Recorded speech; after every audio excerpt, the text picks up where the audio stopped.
আমরা কখন ভয় পাই বলুন তো? যখন আমাদের মধ্যে দুর্বলতা চলে আসে। কোনো বিষয়ের প্রতি যখন আমাদের দুর্বলতা চলে আসে, তক্ষুনি দেখবেন ভয় আমাদের গ্রাস করে। আরে ভাই, ভয় যদি পেতেই হয় না, ভয় পাবো সেই সমস্ত কাজে যেগুলো করা ঠিক নয়, যেগুলো অন্যায়। অন্যায় কাজ করা থেকে আমাদের দূরে থাকতে হয়। অন্যায় কাজ দেখলে আমাদের ভয় পাওয়া উচিত। কিন্তু যেটা যুক্তিসঙ্গত, যেগুলো ন্যায়সঙ্গত, যেগুলো আমাদের করা উচিত, কেন ভয় পাবো? যেখানে সত্য কথা বলতে হবে, কেন ভয় পাবো? লোকে কে কি বলবে? আরে ভাই, লোকে কে কি বললো তো কি এসে যায়? শুনবো না, বা যদিও কানে এখানে ঢুকে আসে, এখান দিয়ে বের করে দেব, ইগনোর করব। সত্যি কথা বলুন, সৎ পথে থাকার চেষ্টা করুন, ভয় পাবেন না। জীবনে যদি কঠিন সমস্যা আসে, আসুক, কেন ভয় পাবো? ভয়ের কি আছে? কঠিন সমস্যা এলেও হাসি মুখে, খুশি মনে সেটাকে গ্রহণ করার চেষ্টা করুন, কেন ভয় পাবো? আবার অনেকে আছে একাকী চলতে ভয় পায়। আমি এই কাজটা একা করব? না বাবা, আমার দ্বারা সম্ভব না, আমি মনে হয় পারবো না। কেন মনে হবে ভাই? কেন মনে হবে? হয় আপনি জিতবেন বা হারবেন, মোদ্দা কথা তো এটা। চেষ্টা তো করুন।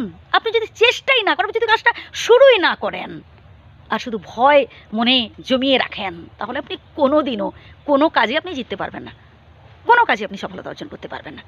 তাই ভয়কে দূর করুন, ভয় রাখুন সেই সমস্ত কাজে যেগুলো আমাদের করা উচিত নয়। কাউকে ঠকানো উচিত নয়, এসবে ভয় পান যে না বাবা, কারোর সাথে এমন কিছু কথা বলবো না যাতে সেই মানুষটা কষ্ট পায়, এসব কাজে ভয় পান।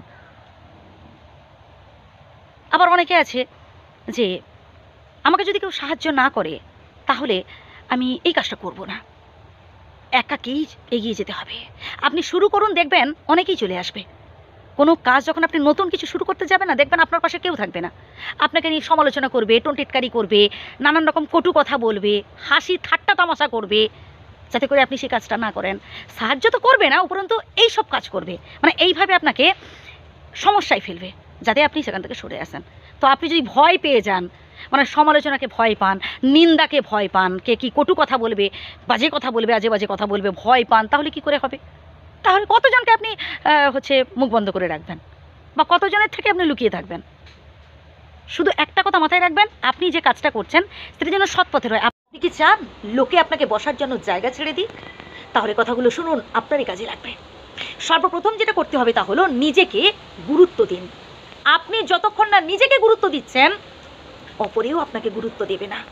আপনি যদি নিজেকে অবহেলা করেন, নিজের কথার, নিজের পছন্দ, নিজের ভালো লাগা এসবের উপর জোর না দেন, তাহলে লোকেও আপনাকে কি ভাববে জানেন? লোকে ভাববে যে আপনার কথার কোনো দাম নেই।